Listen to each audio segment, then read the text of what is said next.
네, 안녕하십니까. 비전교육학입니다. 이번 시간은 2013학년도 기출문제 24번 문항을 함께 풀이해보면서 나올 수 있는 예상 문제에 대해서 한번 준비를 해보도록 하겠습니다.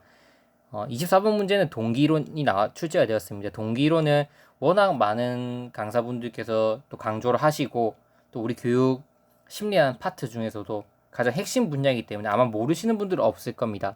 없지만 그래도 한 번쯤은 내가 놓치고 있는 부분은 없는지 저랑 함께 탐구해 보도록 하겠습니다.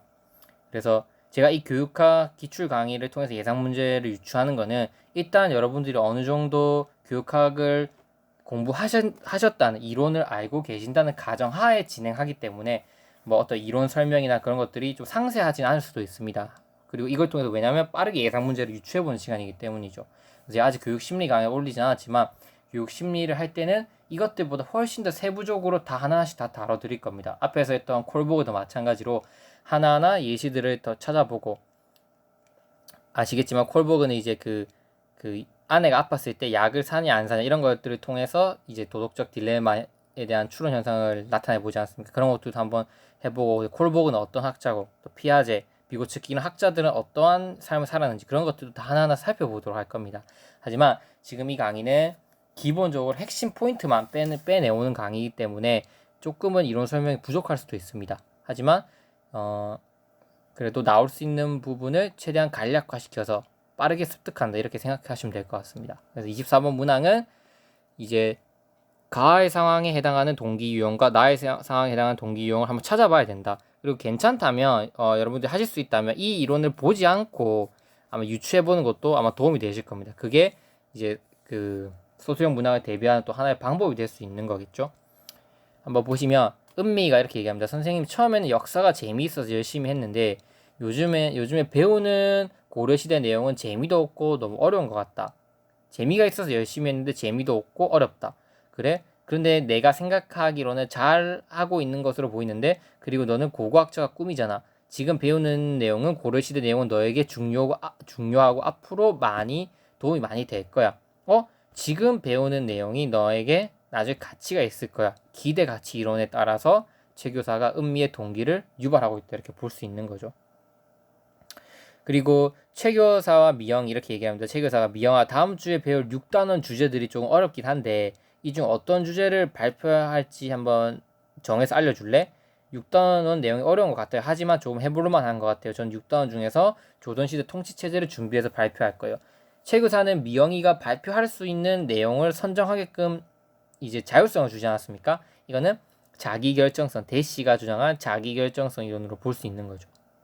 그래서 이 기대가치 이론이랑 자기결정성 이론은 언제 나와도 이상하지 않는 동기 이론의 핵심 포인트라고 볼 수 있습니다. 기대가치 이론은 이제 기대와 가치의 곱하기로 동기가 유발된다는 거예요. 기대는 자신의 행동 결과로 얻을 수 있을 것이라는 기대, 내가 이것을 도달할 수 있겠다. 즉 지각된 성공 가능성을 의미한다는 거죠. 내가 이거 할 수 있을 것 같은데 하면 하게 된다는 거예요, 아이들이.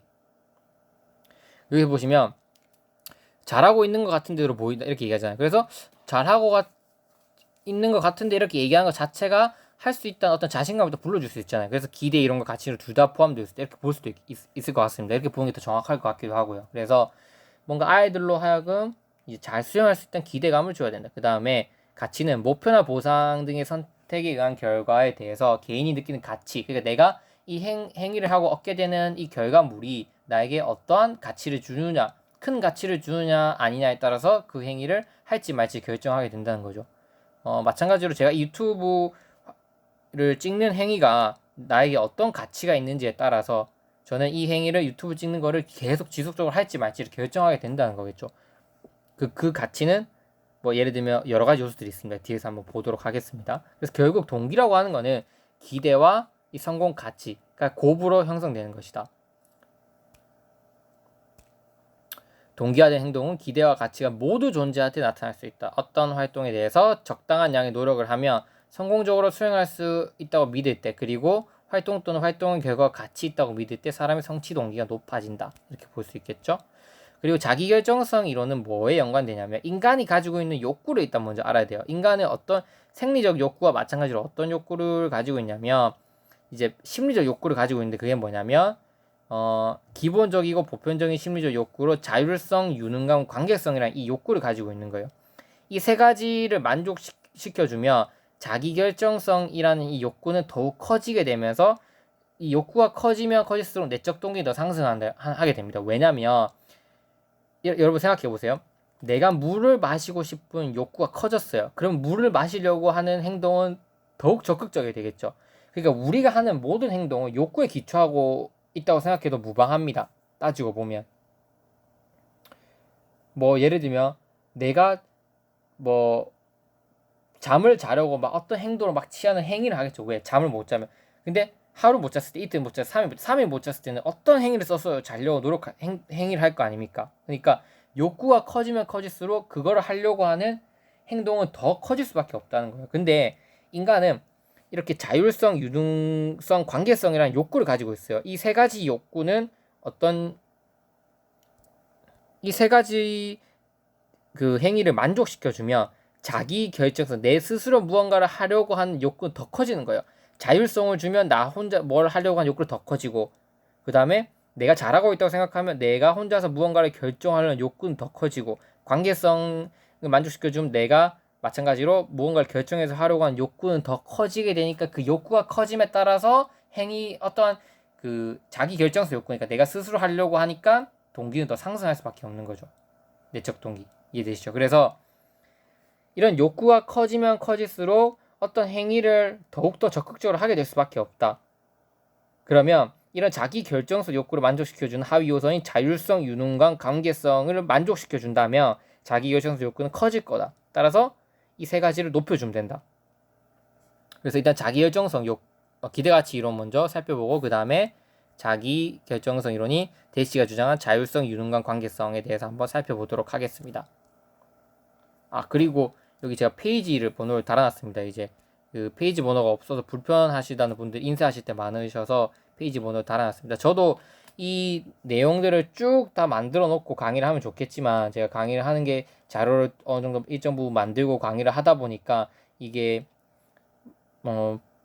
업로드가 제때제때 되지 못해서 많이 죄송하다고 생각합니다. 그래서 페이지 번호를 이렇게 표시해놨기 때문에 다음부터는 만약 혹시 인쇄를 하실 때 이 페이지부터 이 페이지까지 이렇게 쉽게 복사하실 수 있을 것 같습니다. 그때는 어쨌든 일단 기대가치 이론 먼저 한번 살펴보자면 결국 인간은 어떤 행위를 하려고 하게끔 만들려면 일단 기대와 가치를 둘 다 높여줘라. 그럼 기대를 높이는 방법은 또 하위 요소는 뭐가 있냐면 난이도가 있다.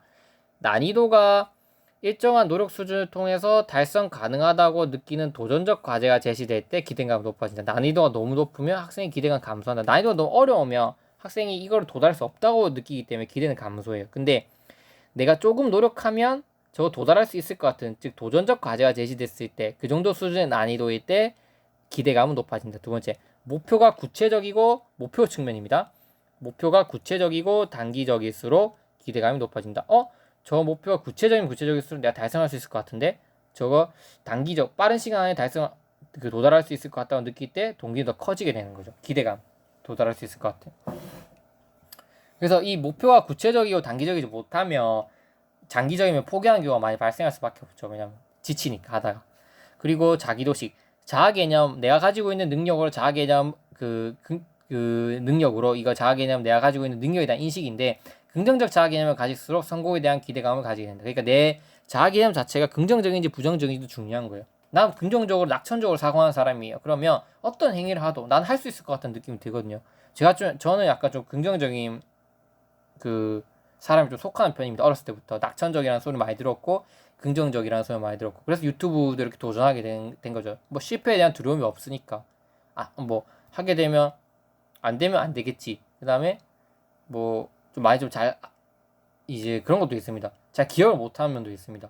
그러니까 빨리 까먹고 빨리 잘 기억 못하다 보니까 성격이 낙천적이고 이렇게 되지 않나 그런 부분도 있는 것 같아요. 하지만 이제 이런 내가 마음 먹고 암기해야겠다 이런 부분들을 이제 오래 기억에 남게 만들 수 있죠. 이렇게 장기 기억수로 계속 하다 보면. 하지만 일상생활에서는 좀 잘 잊어먹습니다. 이렇게 어떤 행위들이 있을 때. 정서적 기억은 내가 어떤 활동에 대해서 가지고 있는 감정적인 걸로 그 정서적 기억이 어떠냐에 따라 그 행위에 대한 정서적 기억이 좋은지 나쁜지에 따라서도 그 기대감에 영향을 미칠 수 있다고 보는 거죠. 그래서 이 네 가지를 저는 다 외우라고 하고 싶지 않아요. 왜냐면 다 외우다 보면 너무 더 복잡해질 수 있으니까 여러분들 선택하시면 돼요. 선택하시면 되고 그래도 보다 중요한 거는 뭐 난이도, 목표, 구체성, 자기도식 이 세 개쯤 반드시 기억하고 있어야 되지 않을까 싶습니다.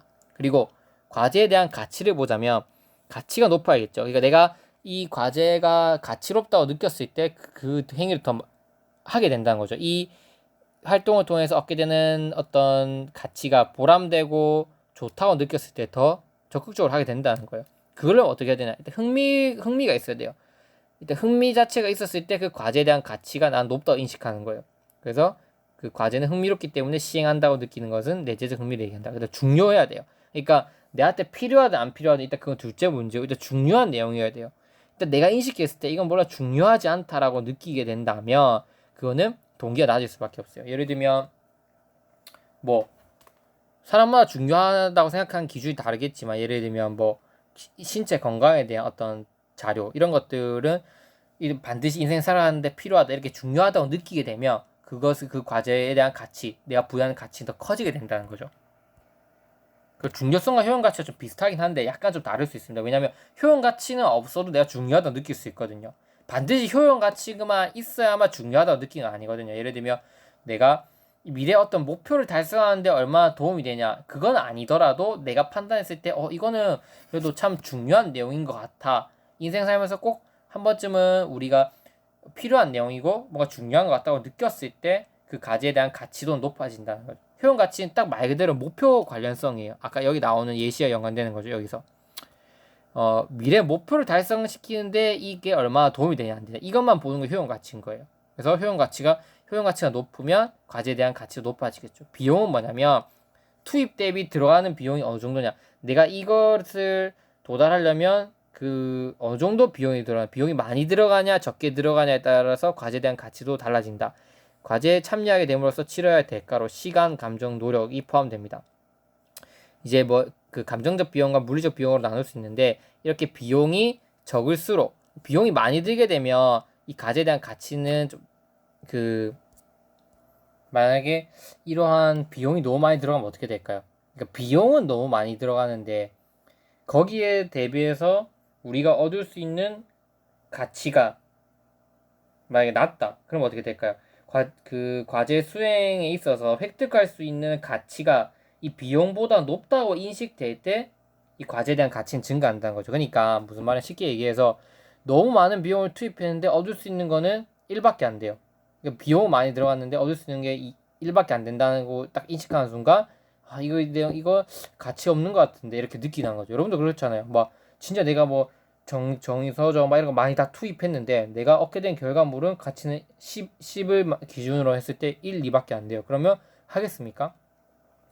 이거 할 필요 없어. 가치 없어. 이렇게 느끼게 되겠죠. 그게 비용이라는 겁니다. 그래서 이렇게 기대가치 이론에 따르면 여러분 말씀드렸던 것처럼 과제 난이도, 목표 구체성, 자기도식, 정서적 기억, 가치에 대해서는 내재적 흥미, 중요성, 효용가치, 비용 이러한 측면들이 다 융합되었을 때, 다 만족되었을 때 기대감은 커지고 가치감은 커지면서 그 동기는 더 커진다고 설명하는 게 기대가치 이론입니다. 대시의 자기결정성 이론은 이제 끊고 강의해 보도록 하겠습니다.